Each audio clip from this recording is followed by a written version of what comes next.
यात्रेतील गाडीवर किंवा दुकानात मिळणारी भजी आज आपण बनवणार आहे। एकदम जाळीदार भजी तयार होतात। तर भजी बनवण्यासाठी सर्वात आधी तर मी इथे 1 वाटी बेसन पीठ घेतलेला आहे, त्यामध्ये 1 वाटी कांदा घालायचा आहे चिरून घेतलेला, 2 मिरच्या कट करून घातलेल्या आहेत, त्यानंतर चवीनुसार मीठ, पाव चमचा हळद घातलेली आहे आणि ओवा अर्धा चमचा घातलेला आहे कुस्करून, त्यानंतर कोथिंबीर घातलेली आहे भरपूर सारी आणि सर्व मिक्स करून घेतलेलं आहे।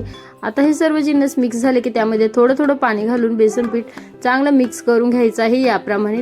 यानंतर घालायचा आहे चिमूटभर सोडा आणि परत एकदा पीठ चांगलं मिक्स करून घ्यायचं आहे। तर तुम्ही पाहू शकताय किती छान आपलं पीठही भिजलेलं आहे आणि मस्त सोडा घातल्याने फुगलेलं आहे। त्यानंतर गॅसवर मी कढई ठेवली आहे, कढईमध्ये घातलेलं आहे तेल आणि तेल चांगलं कडकडीत गरम होऊन दिलं। तेल कडकडीत गरम झालं की त्यामध्ये भजी सोडून घ्यायची आहेत आणि छान तळून घ्यायची आहे दोन्ही साईडने।